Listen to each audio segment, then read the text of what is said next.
Yooyyaa harka fuune akkam jirtuun kabajamtoota hordoftoota Siinqee Production har'aan ammootu sagantaa biraa qabannee isiniif dhiyaannee jirra.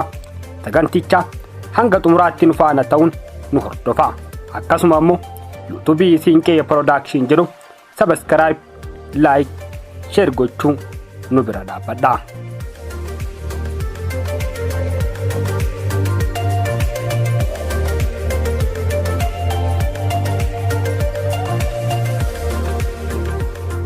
Fedhii walii beekanii miira walii eeguun dubbii tillee tolfachuuti. Dubartoonni hunduu jireenya isaanii keessatti saalqunnamtii fayyaalessa ta'e itti gammadanii argachuu isaaniif mala jetti Yuunivarsiitiin Saayinsii Fayyaa Orijentii Saayikitiristii Wurtuu Fayyaa Dubartootaa Niikool Siiroon.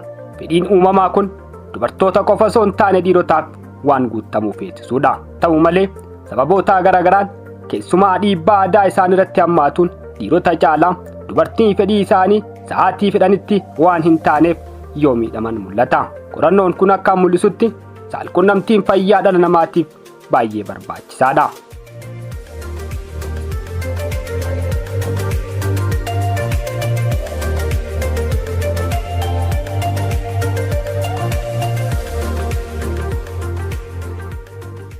Saalqunnamtiin ergaawwan narbiidhaan sammuu irraa kaasee qaama namaa keessaa akka si'oominaan daddarbuuf gocha gargaara.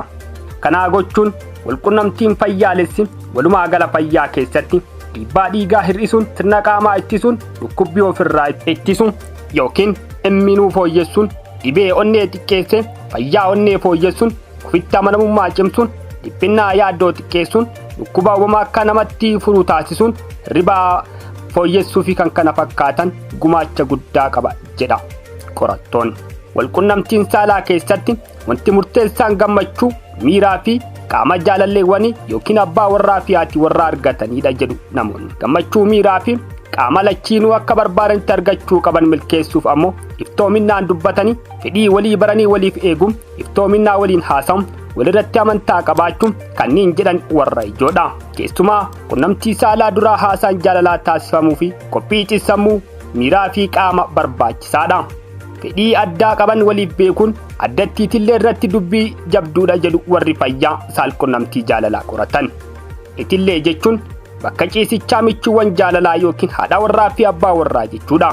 Mammaaksa Oromoo keessatti yeroo abbaa warraa fi haati warraa wal dhabanii akka araaraman barbaadamutti dhirsaa fi niitii tilleetu araarsa jechuun jaarsi dafee jidduun seenu jechuudha.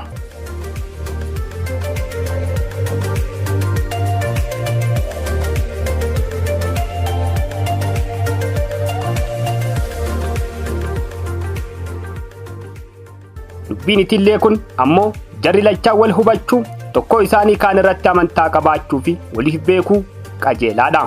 Fakkeenyaaf haadha warraa fi abbaa warraa qunnamtii saalaa jalqabanii tokko dura xumuru, kaan garuu ammaayyuu adeemsarra jira yookiin jirti ta'a. Kun uumamaadhas. Isaan keessaa tokko akka xumureen itti aansee tapha akkamii taphata yookiin taphatti hariiroo jaalalaa fi itillee keessatti bakki kun yeroo baay'ee bakka rakkoon itti uumamu maltuudha waan ta'eef dhimmi jarri lamaan xiyyeeffannaan irratti hojjetamuu qabudha. Yeroo hedduu fedhiin dhiirotaa dursee jalqabee dafee xumuramu, kaan dubartootaa garuu suuta jalqabee turee xumurama. Amala uumamaa kun garuu marii fi wal hubachuun horachuun yeroo hedduu fedhiin dhiirotaa dursee jalqabee dafee xumuramu, kan dubartootaa garuu suutaa jalqabee turee xumurama.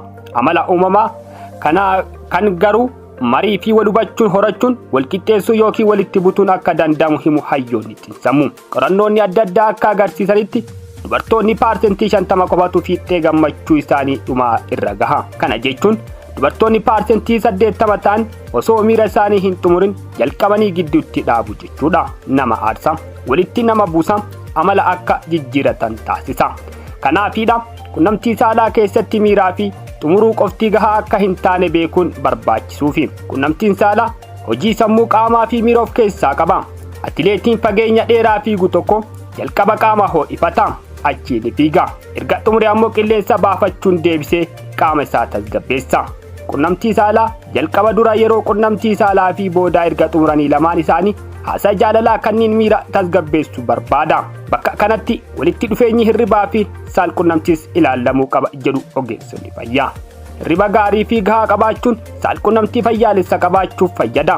Saalqunnamtii fayyaalessa qabaachuunis hirriba gaarii argachuuf gargaara. Haa ta'u malee hormooniiwwan wayita saalqunnamtii qaama namaa keessa burqan yeroo deebi'anii itti tanatti qaamni dhalaa namaa waan boqatuuf hirribni dafee nama fudhata. Kun ammoo yeroo hedduu dhiironni dubartoota dura fedhii saalqunnamtii dhufee fi dursanii waan xumuraniif wayita isheen miira ho'aarra jirtutti hirribni fudhachuu ni mul'ata. Abbaan warraa koo akkuma qunnamtii saalaa jalqabeen ana dursee fixata. Daqiiqaa booda miira koo fannise hirriba keessa galee korrisuu jalqaba jetti dubartiin Sariinaa. Sagalee jijjiirachuu gootee miidiyaa biyya keessaa dhimma maatii irratti mari'achiisaa ture irratti. Sariinaan maqaa ishee isa sirrii miti. Achi ofirraa na dhiibee hirriba keessa gala. Inni ciisee korrisaa. Ani miira koo akkuma fannifametti baaxii manaa keessa ilaala. Yaadaan bada rakkoodha jechuun itti fuuftee rakkoo keessa isheetti ukkaamameeru ibsite. Rakkoo gola namoota hedduu jiruudha. Garuu eenyu baasee dubbatare kan jedhu gaafiidha. Sagantaadhuma maatii raadiyoo darbaa ture kana irratti dubartii lammataa bilbilaan galuun abbaan warraa koo konkolaachisaadha. Guyyaa guutuu dadhabaa oola. Guyyoota muraasa bubbulee manatti gala. Baay'ee isa yaade gaafan argadhu daqiiqaa tokko keessatti xumure hirriba du'a fakkaatu keessa gala. Baalan godha gaafiidha jechuun furmaanni yoo jiraate gaafatti. Kan sadaffaa kan koo ammaa yeroo ani isa barbaadee tuttuqu isa waliin taphachuu barbaadu na hin jeeqin baay'ee dadhabeera jechuun na hifata jette. Akkuma beekamu aadaa fi safuu uummata keenyaa irraa kan ka'e namni keenya waa'ee qunnamtii saalaa ifatti baasee hin dubbatu. Garuu rakkoon guddaa otoma ta'ee jiru waan biraa qabee dubbii gochuu danda'a. Ogeessi seeraa dhimma maatii irratti wal dhabdee jiru ilaalchisee affeerame tokko ammoo mana murtiitti waan biraa wal himatu malee rakkoon as keessa jira jedha. Maddi rakkoo saalqunnamtii ta'ee osoo jiru wal himannaan dhimma biraa ta'ee jedhe.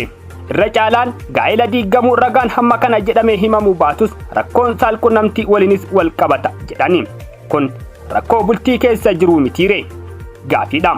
Waan kana keessummeessaa sagantaa raadiyoo maatii kun ogeessi xiinsammuu ta'e tokko waliin dubbateera. Hiriyyaan jaalala ho'aa waliif qabu wal marsiifatu garuu akkuma qunnamtii saalaa jalqabanii inni dafee xumure diina walii ta'u jechuun ibse. Tarii dhimmi kun diigamuu bultii namoota hedduuf sababa ta'uu ni mala. Wal qunnamtii saalaa fayyaalessaa fi gammachuu qabu argachuuf sadarkaaleen qunnamtii saalaa keessa jiran hubachuun barbaachisaa akka ta'e ogeessonni fayyaa maatii xiinsammuu ni ibsu.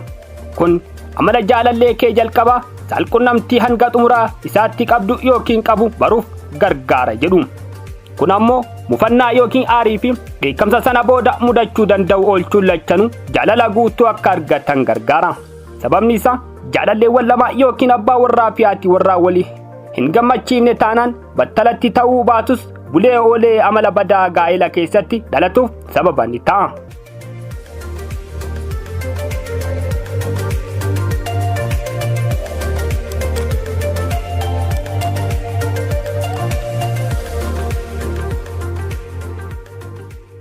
Rakkoon dhiirotaa hedduu akkuma saalqunnamtii xumuraniin dhimma jaalallee isaanii hin dhaqani.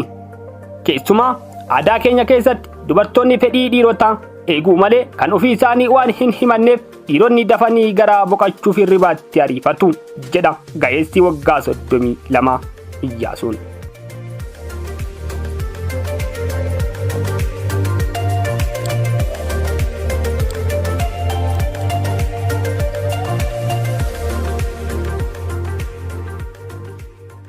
Dhiironni tapha saalqunnamtii duraa ni beeku.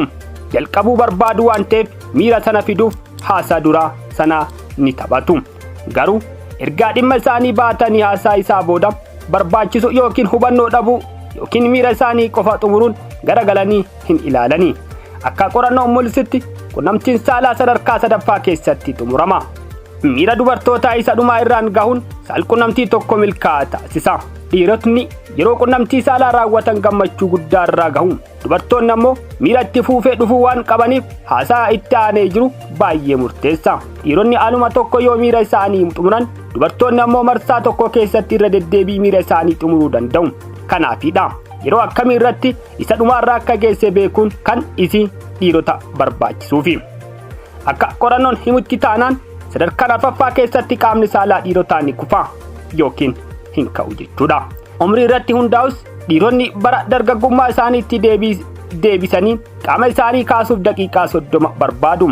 Bara dullummaa jala ammoo sa'aatii 24 fudhachuu danda'a jedha qorattoonni fayyaa. Kanaafidha haasaa saalqunnamtii booda beekuu fi fayyadamuun rakkoo kana furuuf oolu kan jedhamuufi. Haasaan saalqunnamtii booda miira dubartii ka'ee hin deebi'in jiru sana qabbaneessuuf oola. Kitaabni After Play jedhu haasaa saalqunnamtii booda lamaan isaanii godhan miira sammuu fi qaamaan jireenya isaanii guutuu taasisa jedha. Hariiroo cimdiiwwan akka malee cimsa gaa'elli isaanii akka jabaatu gargaara. Dubbiin jirtu dhiirotni erga maaliif miira akkasii keessaa galu kan jedhu hubachuudha jedha barreessaan After Play James Alparri fi Almark Al-Sharman. Kan jalqabaa dadhabbii yoo ta'u kan lammataa immoo hubannoo dhabuudha jedha. Furtuu jaalalaa ho'aa keeytuu intimasii bara 1979 barraa'ee irratti dhiirotaa fi dubartoota 260 irratti qorannoo geggeessanii. Akka qorannoo kanaatti dubartoonni irra caalaa isaanii erga walqunnamtii raawwatanii sa'a tokko booda irriba rafu. Kaan ammoo haasaa saalqunnamtii booda tasuma gammadoo akka hin taane himani.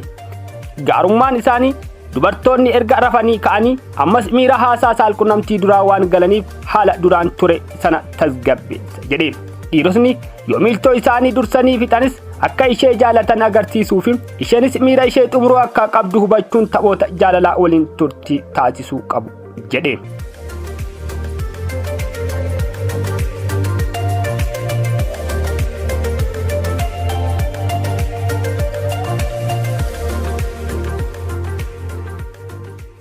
Haati warraa fi abbaa warraa akkaataa itti qaamni isaanii hojjechuu danda'u yoo hubatanii lolli kutaa ciisichaa ni xiqqaata jedha kitaabni After Play kun. Qunnamtii saalaa alaa haasaan jaalalaa hedduu waan jiruuf jechuudha.